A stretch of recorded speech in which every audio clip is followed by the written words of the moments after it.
Welcome to your reading for September 2025.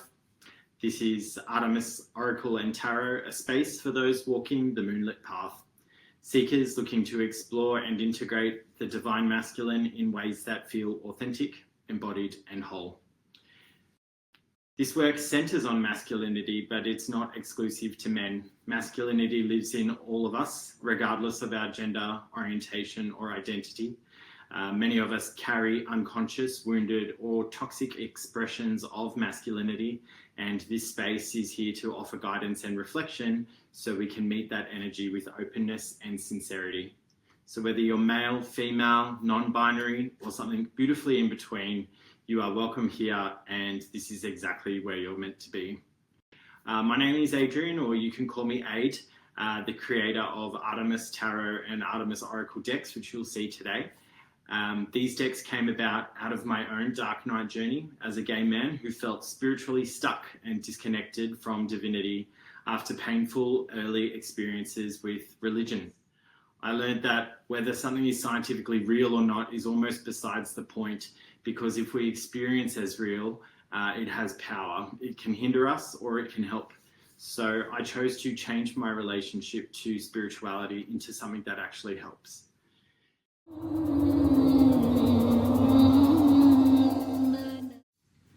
Hello Taurus, and welcome to your monthly reading.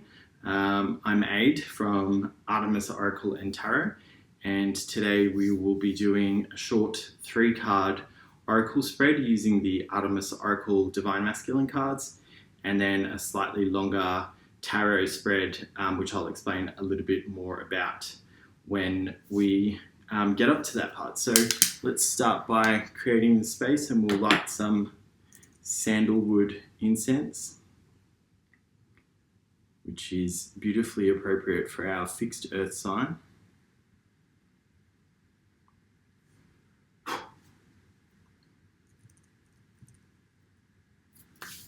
Without further ado, let's get into the oracle portion of the reading. And I hope that this reading finds you well, and that you're doing, you're well and you're doing good in the world.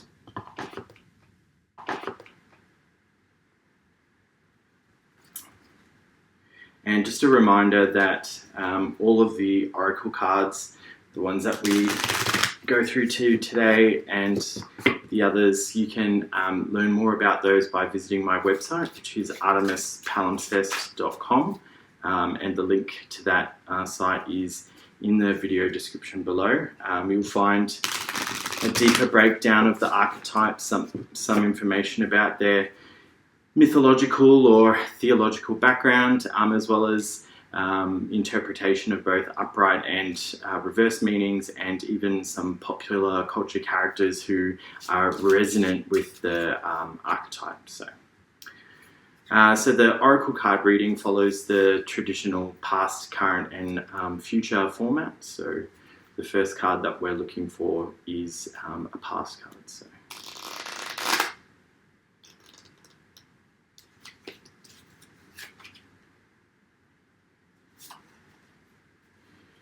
you've selected the Hermes card here.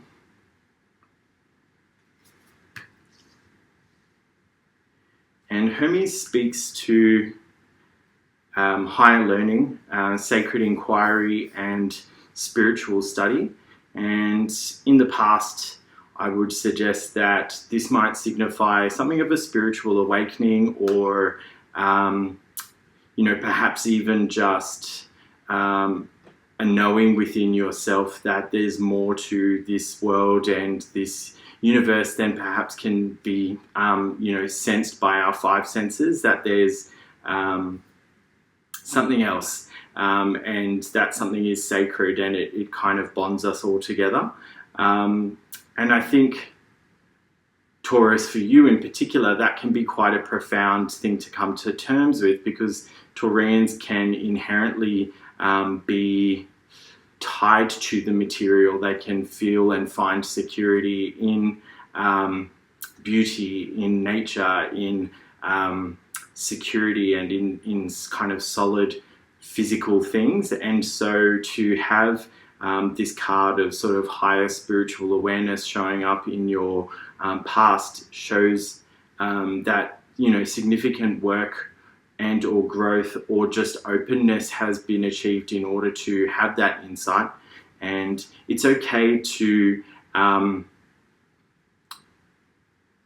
have a feeling of, you know, doubt about it as well. I think one of the common failings of, you know, the modern spiritual movement is that people can sometimes be overly quick in believing without using their own discernment to sort of really investigate claims or indeed you know, teachings of others. And so your Taurian instincts will serve you well in terms of using your own discernment and making sure that something makes sense for you. And that sticks true with this reading as well. Like what I'm offering is a channeled reading for all Taurians, and aspects of that may resonate with you and aspects may not be applicable to you, because there's, through astrology, a whole range of other aspects within your signs and your houses that add to that complexity. So take what resonates and leave behind what doesn't. Right, let's move to the current situation for Taurus.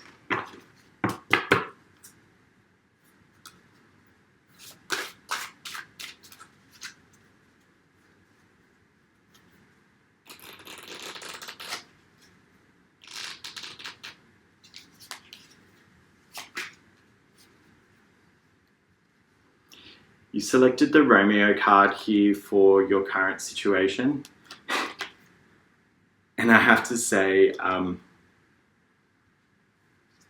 is there a more perfect card for Taurus, who is, you know, ruled by Venus, and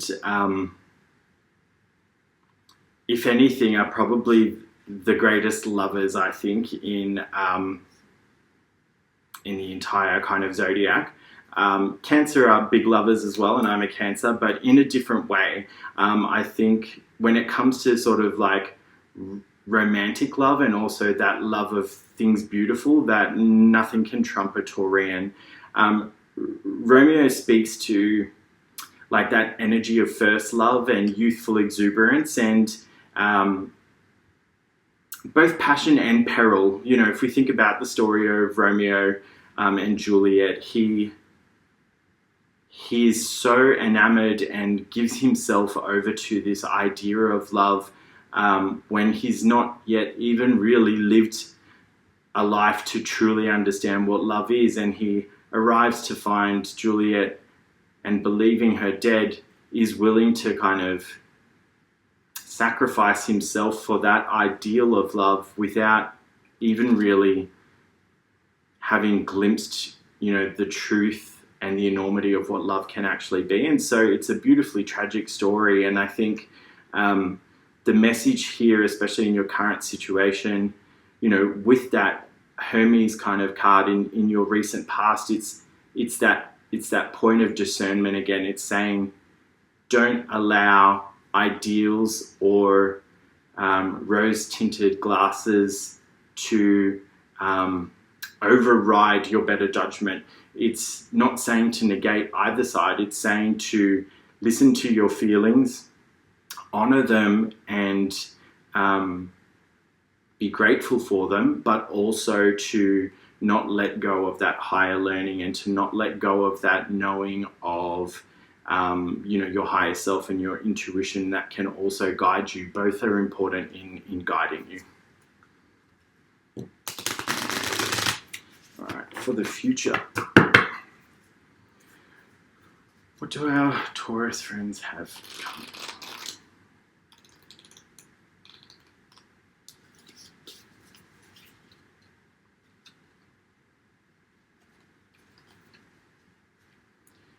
You've selected Papa Legba here in the future.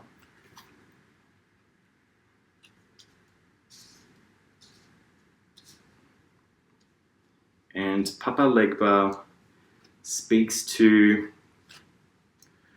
a threshold guardian. So he is all about initiation and honest introspection. So this can speak to shadow work. It can speak to that initial feeling of dissonance that often accompanies like the dark night of the soul journey, or that realization that there's parts of ourselves that we need to identify and work with to sort of heal and reintegrate back into the system. And this can often feel challenging and destabilizing, because with every reclamation of a child's part or an adolescent part, there's a dissolution of kind of the story of who we present to the world, or the persona, if you're into psychological speak.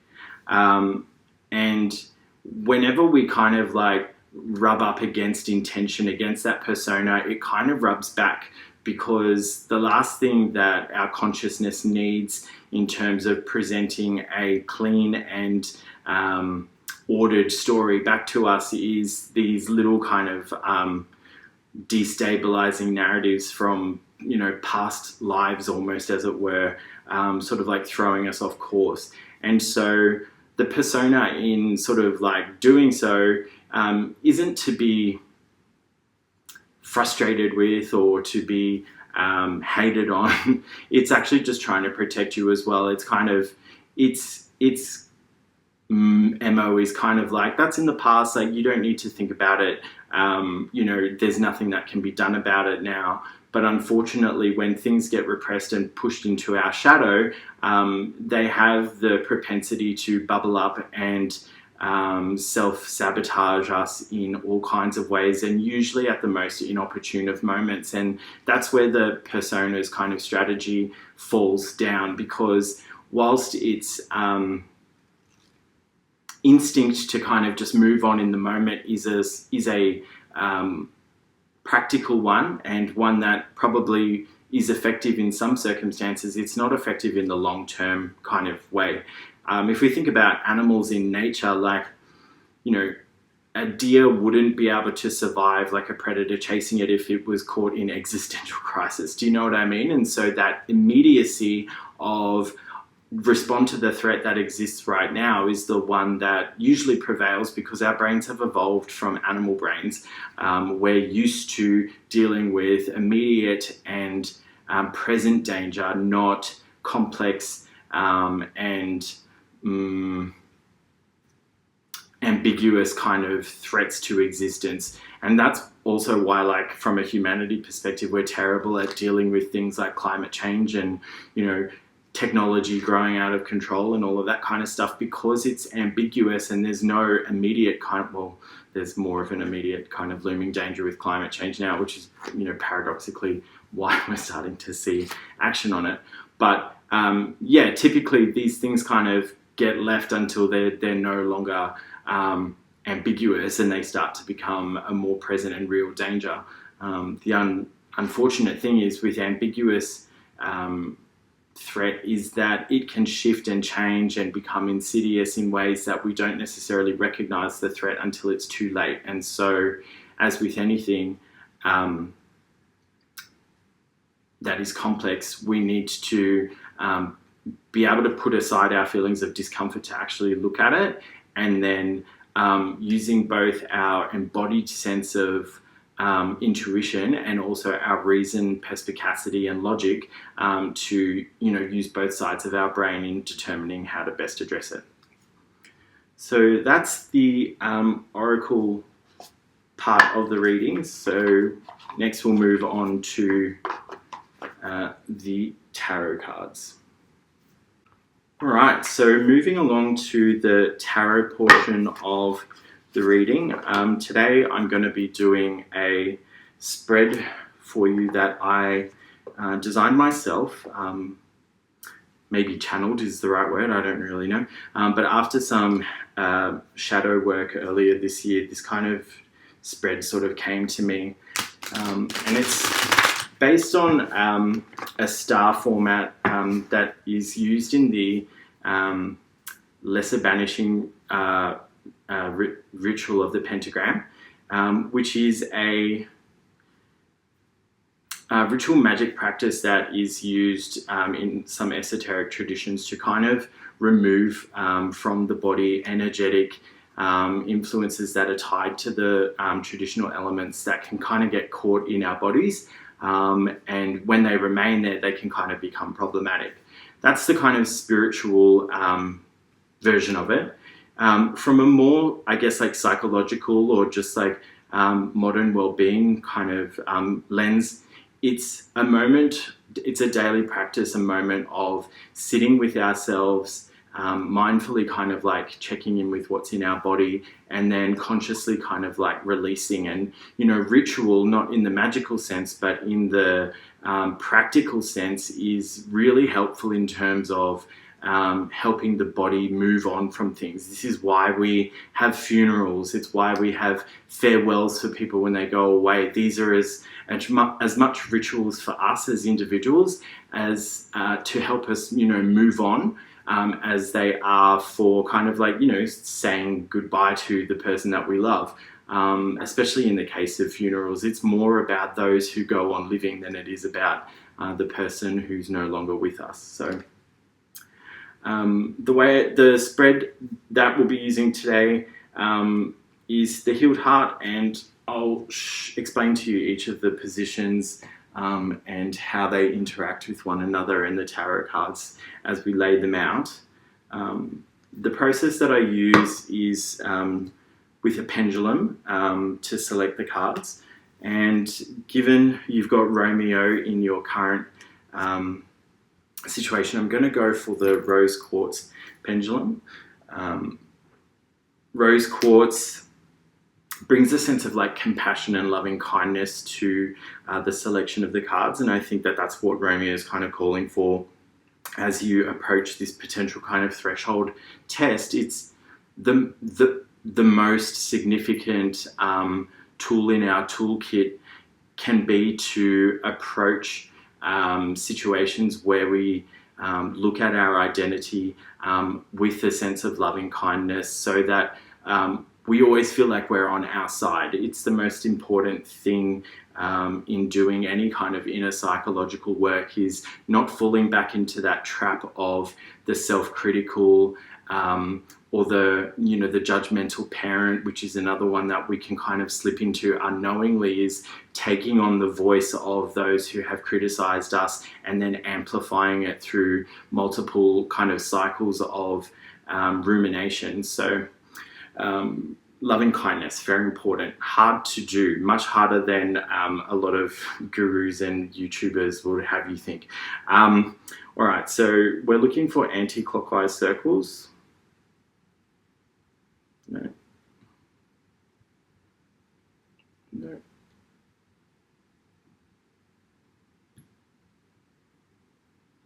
There we go.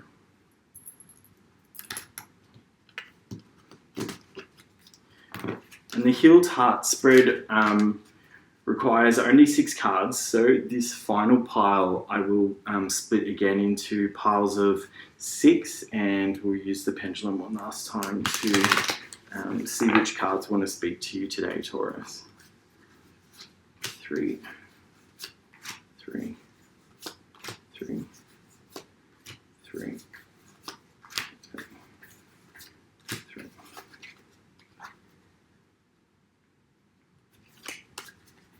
All right. You go rose quartz. No. That could be it. Yep, that second one. Thank you. All right, so as I lay the cards out into the spread here, I'll explain each of the positions, what element they correspond with, and then we'll go and reveal them sort of one by one and unpack what it might be kind of communicating here today. So in the bottom left, we start with the Earth position, and so this is kind of like the bottom left point of a 5-pointed star, which you'll see. And it also signifies like what's supporting or challenging you right now.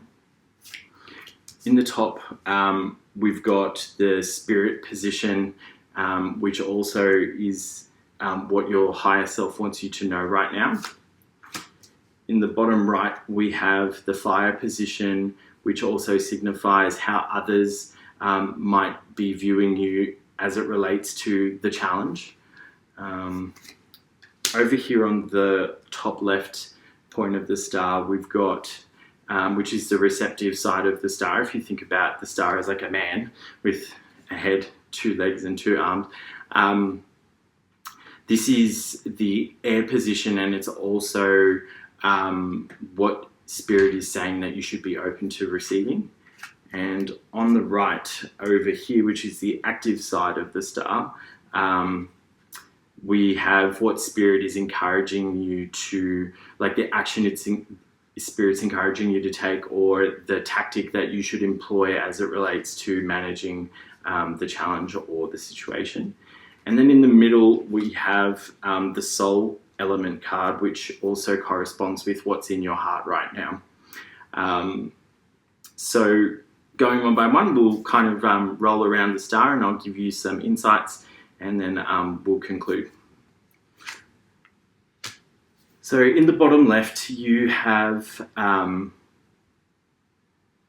over the 6 of Pentacles, which the 6 of Pentacles speaks to finding balance in giving and take, especially as it relates to giving and receiving care, or, you know, that sort of, you become a conduit for sort of like material abundance to kind of flow through to you. And the universe kind of loves that. Like when people don't cling, but rather allow things to kind of flow through, abundance tends to turn back in on them as well. Because the more that we can share with others, then the more that the universe will sort of return to us. And the fact that it's upright says to me that what's supporting you right now is a sense of balance as it relates to that kind of give and take.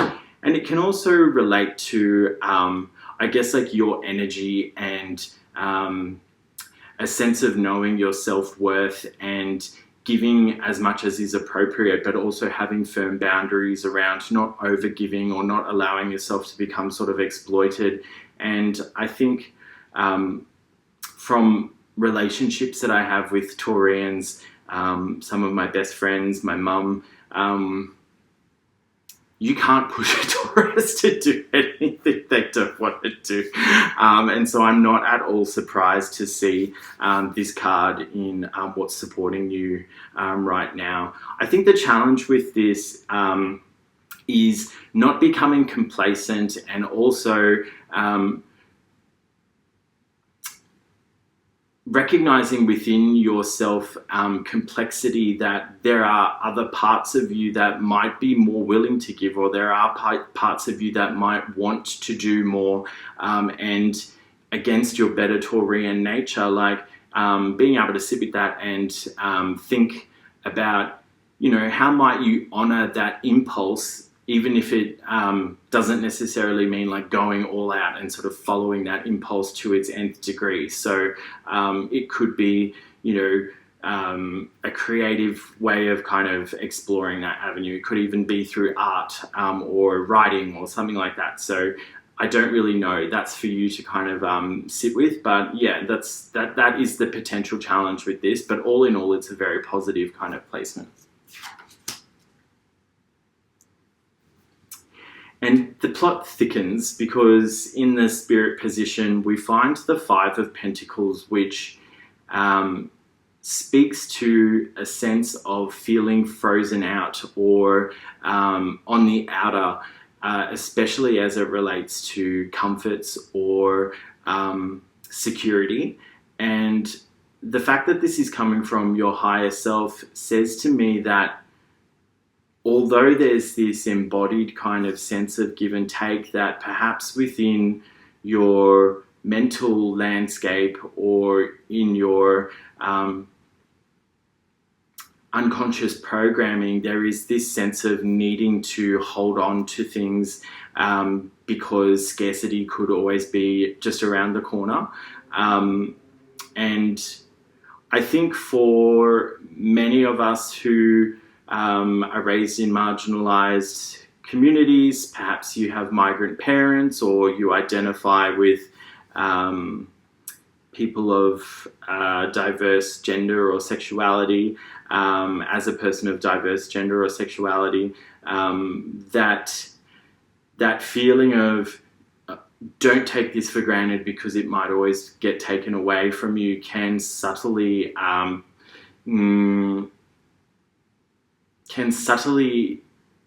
impact the way that we behave and the choices that we make in ways that we don't necessarily recognize as even happening.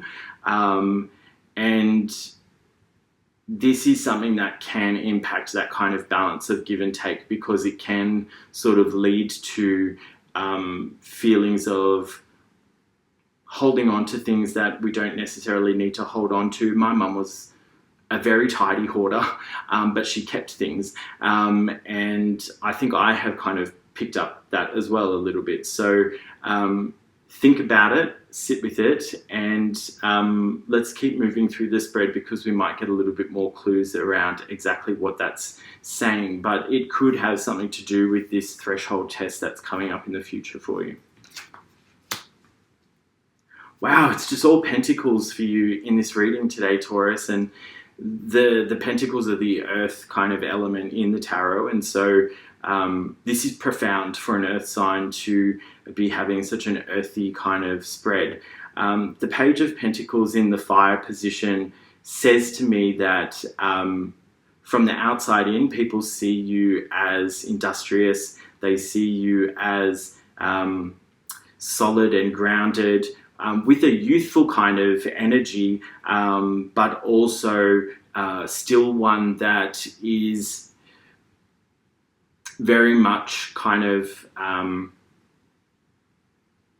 tied to a sense of security that comes from materiality, which is not at all a negative thing. It's I would say most humans have this to a certain degree, and so it's something to look at with curiosity rather than think about with judgment, because yeah, like I said, we all have that capacity within us, and I think this is actually a strong perception. It's basically people seeing you as like a hard worker. It's people seeing you as someone who has their shit together.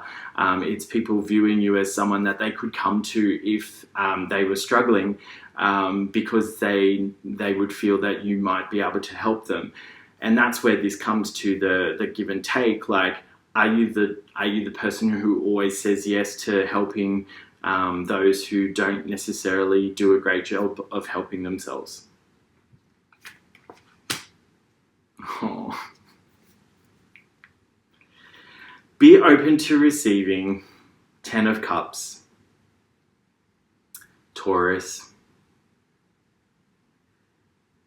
What are the walls that you're building around your heart, and how are they preventing you from truly connecting with others so that you don't feel frozen out? I feel that the universe is sending love your way. The universe is sending the promise of, emotional fulfillment your way, and there's something preventing you from taking that, whether you mistrust it from past experience, whether you feel that you don't deserve it in some way. The universe is asking you to open up to and allow yourself to be bathed in that emotional joy, because you are absolutely worthy of it, and you are that for so many people. So I need you to hear that and know it. All right, let's move over to the active side of the star. Oh my God. I cannot with this. You've put the Three of Pentacles in the active side, which the Three of Pentacles speaks to success and material abundance through collaboration, through partnerships, through group community. And so on the left, we're being told open up to and receive this. And on the right, we're being told to open up to and give this, all whilst you've got, this give and take here. And being seen as someone who is inherently stable and someone that people come to. I need you to hear this. You are just as worthy of receiving that feeling of security and safety from others as you are of giving it to those that you love. So please sit with that and think about, like, in what ways might I be creating an artificial kind of moat around me when I'm actually not shut off from anyone. And that's the thing with the Five of Pentacles is it's an illusion, that sense of being frozen out. Like, all we need to do is knock at the door and be invited into the warmth of the hospitality of others who can help us when we need it. So if you need help, I encourage you to ask for it, or to visit a friend, or to pick up the phone, just to send a message. And it doesn't always have to be someone coming to you. It can always be the other way around as well. So what's in your heart right now? You've got the King of Wands in reverse, which, given how much earth there is in your reading today, I'm going to suggest that this kind of speaks to, perhaps you've been feeling a little bit glum on the inside. Perhaps you've been feeling a little bit disconnected from that sense of fiery passion that is so characteristic of Taurians when they set their sights on something that really drives their passions. Like, nothing can stop the bull. I feel like maybe I need to wave a red cloth at you to just wake that fire up a little bit. I think that, you've had that awakening within yourself with Hermes. You're full of love and you're ready to kind of like give it to the world, but it shouldn't be a self-sacrificing love. And I think that that's what the initiation, the threshold test is going to be around. It's going to be, can I give to others and be that stable person, and also do it in a way that doesn't make me last, that doesn't make me self-sacrificing, that doesn't make me a martyr. And when you do that, you will find that this becomes upright, and you'll be in your sovereign state, full of passion and with the emotional satisfaction of a person who has mastered give and take. All right, Taurus, that's all for this month. I hope you enjoyed that reading, and I will see you back here next time.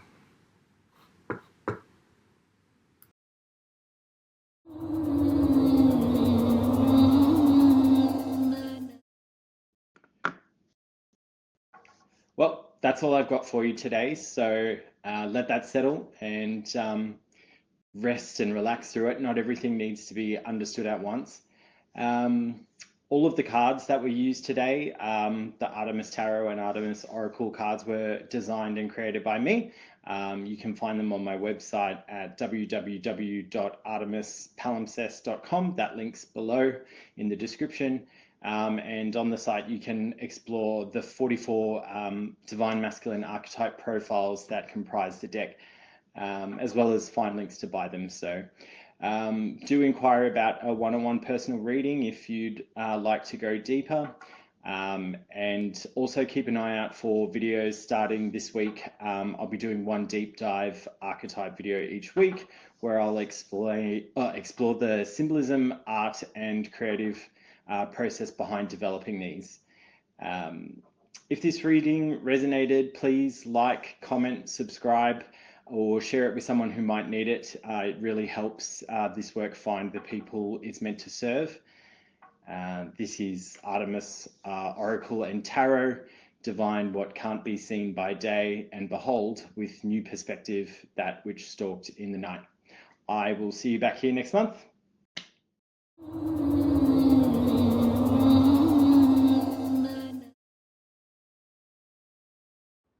You've been watching Artemis, Oracle and Tarot, a sacred space for healing for those on the moonlit path.